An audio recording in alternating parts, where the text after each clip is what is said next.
Olá! Está começando mais um programa Crescendo em Cristo aqui pela Rádio CPT, a rádio que é uma boa companhia para você. Eu sou o comunicador Felipe Erdmann Eusébio, pastor na Igreja Evangélica Luterana do Brasil, na congregação São Lucas aqui de Porto Alegre, Rio Grande do Sul. E hoje nós vamos dar sequência aos estudos do Evangelho de Lucas, de uma forma especial no capítulo 18 deste Evangelho, onde nós temos ali palavras de Jesus. Ele está nos ensinando muitas coisas, especialmente referente à oração e, ao mesmo tempo, a nossa salvação por graça e por amor desse Deus. Por isso, vamos ao texto, fique conosco, é uma alegria que você está aqui acompanhando esse momento de estudo também. E eu vou dividir esse texto em algumas partes, onde eu vou lendo e compartilhando algumas reflexões com vocês. E nós, nos próximos minutos, vamos então refletindo na palavra do nosso Deus.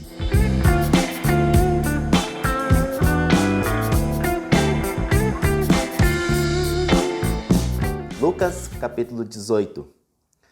Jesus contou a seguinte parábola, mostrando aos discípulos que deviam orar sempre e nunca desanimar. Em uma certa cidade, havia um juiz que não temia a Deus e não respeitava a ninguém. Nesta cidade morava uma viúva que sempre o procurava para pedir justiça, dizendo: "Ajude-me e julgue o meu caso contra o meu adversário." Durante muito tempo, o juiz não quis julgar o caso da viúva, mas afinal pensou assim: é verdade que eu não temo a Deus e também não respeito a ninguém. Porém, como essa viúva continua me aborrecendo, eu vou dar a sentença a favor dela. Se eu não fizer isso, ela não vai parar de vir me amolar até acabar comigo. E o Senhor continuou: prestem atenção naquilo que aquele juiz desonesto disse. Será então que Deus não vai fazer justiça a favor do seu próprio povo, que grita por socorro dia e noite? Será que ele vai demorar para ajudá-lo? Eu afirmo a vocês que ele julgará a favor do seu povo e fará isso bem depressa. Mas, quando vier o Filho do Homem, será que vai encontrar fé na terra?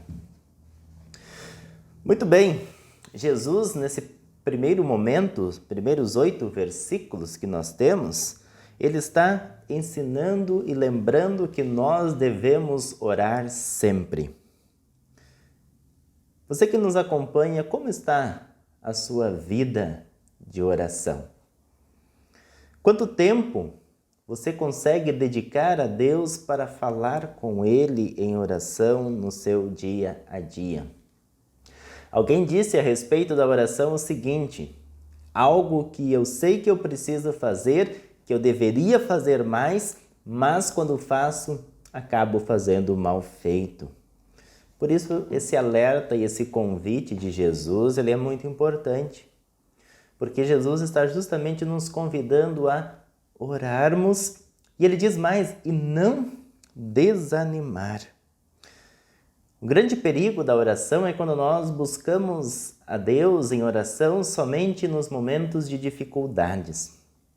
Somente naqueles momentos difíceis. É uma tentação que todos nós, seres humanos, temos. Por isso, Jesus está aqui também nos alertando. Também é preciso lembrar que quando nós oramos, nós nos sujeitamos à vontade do nosso Deus. Seja feita a tua vontade. Deus vai responder no seu tempo, que às vezes pode não ser o nosso tempo. Às vezes não pode ser o momento que nós gostaríamos que Ele respondesse. Cuidarmos com a oração mecânica, que nós possamos também orar e agir. Porque às vezes a gente quer determinadas coisas e a gente pede, mas a nossa parte nós não fazemos. Um exemplo, alguém que de repente caiu no vício do álcool e quer lutar contra esse vício, quer por todas as formas sair dessa situação e ele ora diariamente para Deus: Deus, livra desse vício, me tira dessa vida, faz isso comigo, mas não há nele força de vontade. Mas ele não procura ajuda e dia após dia ele se entrega ao álcool novamente. Deus diz: sim, eu vou te ouvir e eu vou te ajudar, mas existe um processo longo pela frente. Por isso que a gente precisa ter esse cuidado e ter esta atenção. Mas orar, meus queridos, é colocar tudo nas mãos de Deus e confiar que Ele vai fazer. Confiar que Ele está no comando e que Ele está no controle. Em nosso texto, Jesus está dizendo para os seus discípulos para que eles não desanimem, para que eles não desistam e orem sem cessar. Esse é o grande recado de Jesus. Especialmente quando, dentro do contexto do capítulo, Jesus está falando das coisas eminentes e referentes ao fim. Jesus poderá demorar para voltar, mas oremos persistentemente. Ele sabia que aqueles seus discípulos, diante da sua morte, poderiam desanimar, poderiam correr o risco de desistir. E por isso ele está dizendo: não desanimem, continuem firmes e orem sempre. Orar sempre é um privilégio e uma ordem que Jesus nos concede. Às vezes as pessoas desanimam, às vezes as pessoas acham que Deus está demorando para responder. Às vezes as pessoas acham que Deus está ausente do mundo. Mas é preciso lembrar que nem sempre essa demora de Deus ou que Ele não está nos ouvindo. Pelo contrário, Ele promete ouvir todas as nossas orações, mas o atender delas vai depender do tempo de Deus conforme o cronograma de Deus. Por isso, Jesus também termina esse pequeno trecho que nós lemos dizendo: por acaso quando eu voltar, vou encontrar ainda fé neste mundo? Ainda vão ter pessoas orando e perseverando na fé, buscando, crendo? E a grande conclusão de Jesus na sua parábola: se aquele juiz que era mau e não temia a Deus deu a sua sentença a favor daquela mulher, com certeza ele vai dar a sua sentença a favor de nós. Com certeza o nosso Pai Celeste vai nos dar a paz. Esta é a promessa de Deus, de que Ele irá nos responder, porque tudo será conhecido quando Ele voltar. Por isso, continuamos agora o texto lendo dos versículos 9 até o 14. Jesus também contou esta parábola para os que achavam que eram muito bons e desprezavam os outros. 2 homens foram ao templo para orar. Um era fariseu e o outro cobrador de impostos. O fariseu ficou de pé e orou assim: ó Deus, eu te agradeço porque não sou avarento, nem desonesto, nem imoral como as outras pessoas. Agradeço-te também porque não sou como este cobrador de impostos. Jejuo 2 vezes por semana e te dou a 10ª parte de tudo que ganho. Mas o cobrador de imposto ficou de longe e nem levantava o rosto para o céu. Batia no peito e dizia: ó Deus, tem pena de mim, pois sou pecador. E Jesus terminou dizendo: eu afirmo a vocês que foi este homem, e não o outro, que voltou para casa em paz com Deus. Porque quem se engrandece será humilhado, e quem se humilha será engrandecido. Esse texto é bastante conhecido, mas ele é de um ensinamento muito profundo para nós.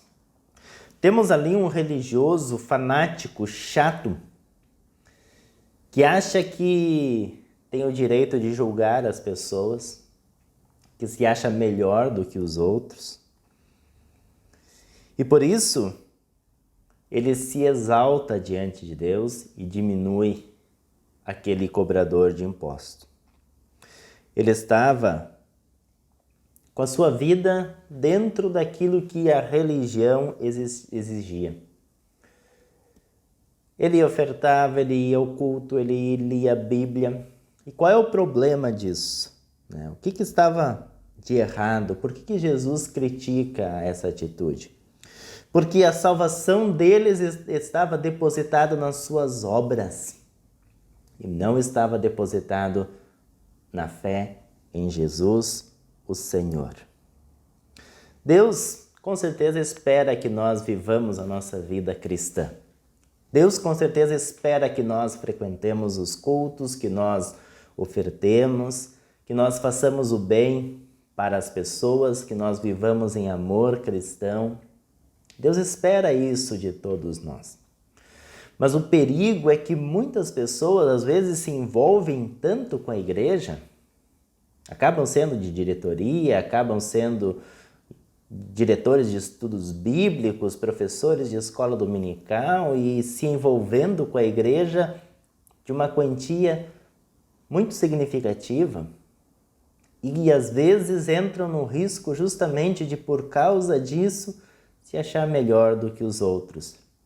Às vezes entram no erro de criticar aqueles que não frequentam, aqueles que não vêm, e de pensar que por causa daquilo que fazem são melhores que essas outras pessoas.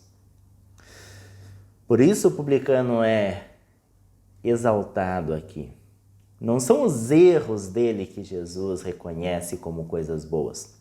Não é o fato de ele muitas vezes cobrar mais impostos do que deveria que Jesus está aqui reconhecendo na atitude do publicano. Mas é o sentimento de arrependimento, o sentimento de indignidade diante de Jesus e de estar no templo. E esse sentimento leva esse fariseu esse publicano, esse cobrador de impostos, a reconhecer que ele não merecia nada de Deus e de Jesus. E este volta perdoado, esse volta com o coração aceito por Jesus. E esse ponto tem tudo a ver com aquilo que vem à frente no nosso texto, onde Jesus aproveita também uma situação para ensinar algo importante e fundamental para nós. Continuando o nosso texto, depois disso, algumas pessoas levaram as suas crianças a Jesus para que eles abençoassem. Mas os discípulos viram isso e repreenderam aquelas pessoas. Então Jesus chamou as crianças para perto de si e disse: Deixem que as crianças venham a mim, e não proíbam que elas façam isso, pois o reino de Deus é das pessoas que são como essas crianças. Eu afirmo a vocês que isto é verdade. Quem não receber o reino de Deus como uma criança, nunca entrará nele. 2 pontos eu quero chamar a atenção nesse nosso momento de estudo, até porque o nosso tempo não é muito amplo. Primeiro é que as crianças são amadas por Jesus. Jesus é o Salvador da humanidade, Ele é o Salvador de todos. Até das crianças que naquela época não tinham valor, Jesus diz: deixe que elas venham a mim. Por quê? Porque Jesus ama as crianças. Por isso nós batizamos as crianças. Por isso nós precisamos ensinar as crianças, elas precisam crescer na sua fé, no seu relacionamento com o Salvador Jesus. Segundo ponto é a comparação que Jesus faz, dizendo que o reino de Deus é das pessoas que são como essas crianças. E o que Jesus então está dizendo nesse texto? Que o reino de Deus é das pessoas não infantis. Jesus não está dizendo que o céu é das crianças necessariamente, é também delas. Mas o que Jesus está dizendo é que no contexto de Jesus, as crianças não eram exemplo de virtude. Hoje as crianças até, infelizmente, acabam mandando nos seus pais e têm um espaço maior até do que deveriam ter. A falta de respeito tem sido muito grande. Mas no tempo de Jesus era o contrário, também não era bom, não era positivo, quando as crianças também eram deixadas de lado. Criança no tempo de Jesus não era um exemplo de virtude. E também criança é dependente de alguém para que ela possa crescer. Uma criança não se desenvolve sozinho. Uma criança não consegue se criar sozinha. E a partir de então, elas são dependentes dos seus pais para a sua vida. Ora, isso tem tudo a ver com esse contexto que nós estamos falando. O reino dos céus é de nós que não temos virtudes, que não há obra boa em nós, de nós que somos pecadores. Mas o reino de Deus é nosso porque Jesus se importa conosco. Porque Jesus vem no nosso encontro para nos salvar, para nos dar perdão, vida e salvação. E o reino dos céus é daqueles que reconhecem essa dependência de Deus. Que não se exaltam, que não exaltam as suas obras, mas que veem as suas obras como um reflexo da salvação em Jesus. Nós somos esses dependentes da graça, do amor do Salvador Jesus. E por quê?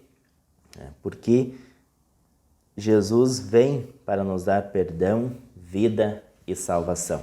Continuando no nosso texto, nós temos agora a parábola do jovem rico, aonde Jesus diz o seguinte: certo líder judeu perguntou a Jesus: bom mestre, o que devo fazer para conseguir a vida eterna? Aliás, não é uma parábola, é um fato.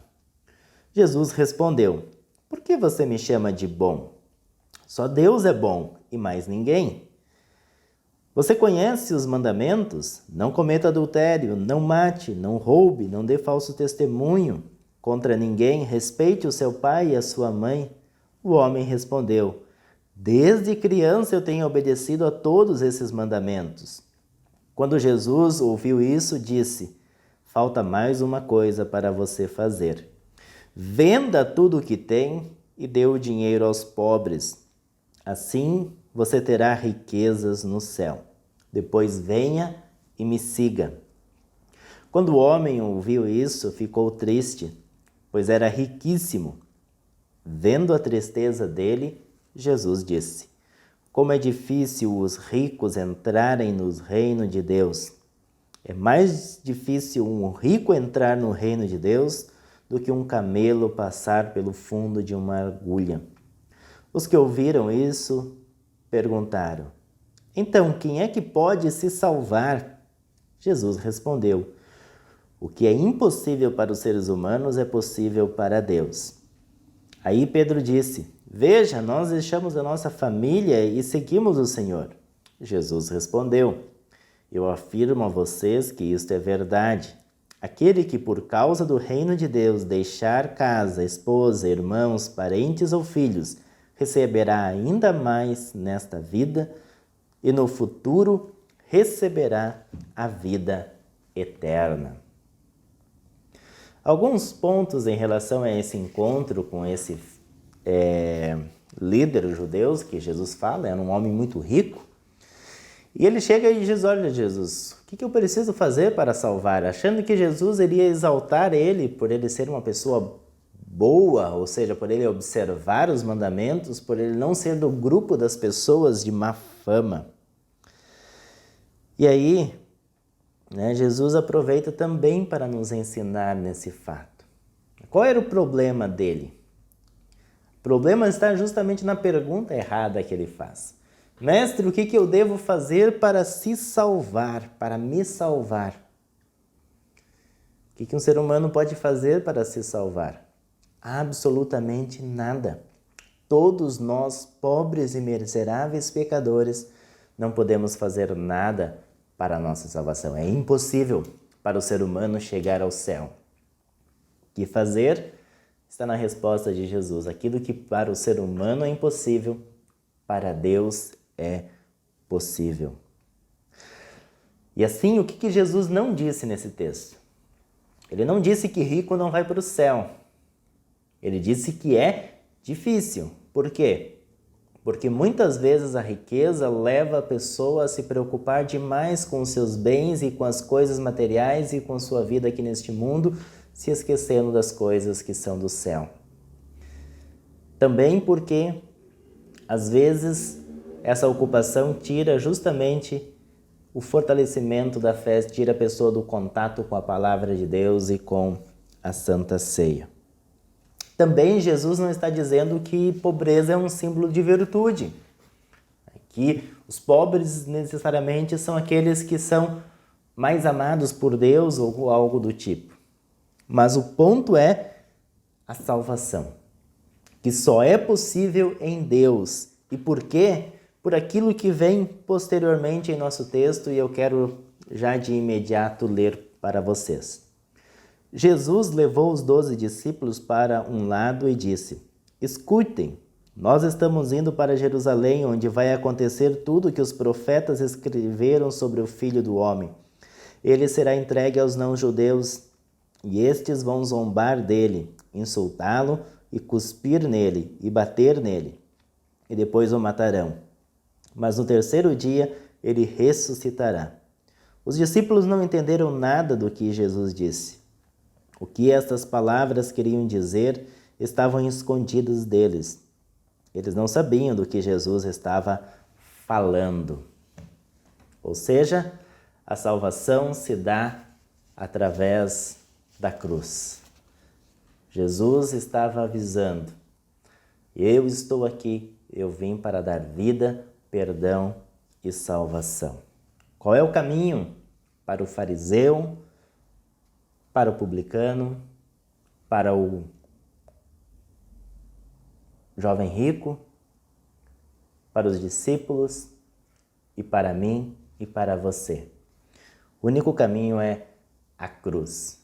Por isso Jesus se entrega à cruz no meu e no teu lugar.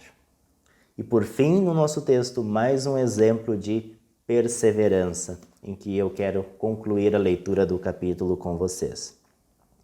Jesus já estava chegando perto da cidade de Jericó.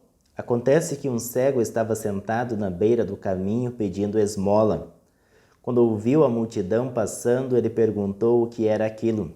É Jesus de Nazaré que está passando, responderam.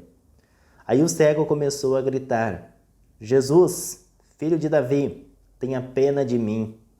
As pessoas que iam à frente o repreenderam e mandaram que ele calasse a boca. Mas ele gritava ainda mais: Filho de Davi, tenha pena de mim. Jesus parou e mandou que trouxessem o cego. Quando ele chegou perto de Jesus, Jesus o perguntou: O que é que você quer que eu faça? Senhor, eu quero ver de novo, respondeu ele. Então Jesus disse: Veja, você está curado porque teve fé. No mesmo instante, o homem começou a ver e, dando glórias a Deus, foi seguindo a Jesus. E todos os que viram começaram a louvar a Deus. Mais um exemplo de persistência na oração. Jesus, filho de Davi, tenha pena de mim. E assim, quero terminar o nosso estudo de hoje dizendo: se coloque diante de Deus com humildade, com reverência, reconhecendo quem de fato você é, dependente da graça, do amor de Deus, que com certeza procura fazer o melhor e deve procurar fazer o melhor para alcançar e alegrar o nosso Deus. Peça perdão a Deus sempre, em todos os momentos. A cada instante nós pecamos por pensamentos, palavras e ações. Por mais certo que nós procuramos ser, sempre vamos precisar nos arrepender. Por isso, coloque a sua confiança em Jesus. Cuidado com as coisas que parecem oferecer segurança. Cuidado com as coisas que parecem dar esperança de uma vida melhor, pois isso acaba e tem um fim. Cuidado com os prazeres momentâneos.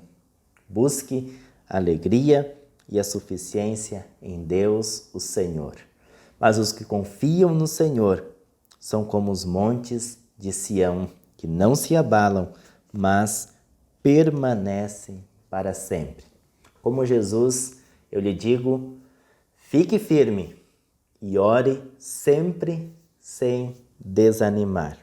Não importa por onde a vida vai te levar, leve sempre o Salvador Jesus com você.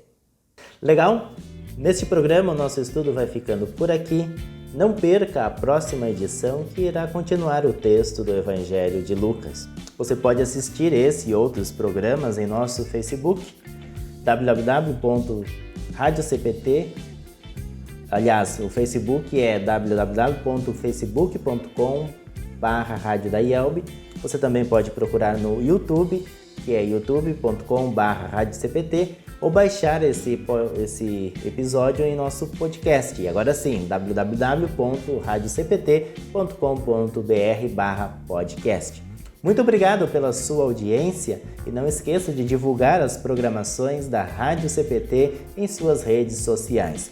Foi um prazer ter estudado a Palavra de Deus com você e crescer junto com você também na fé em nosso Salvador Jesus Cristo. Obrigado pela sua companhia, que Jesus esteja com você e com a sua família, e um grande abraço e até o próximo programa.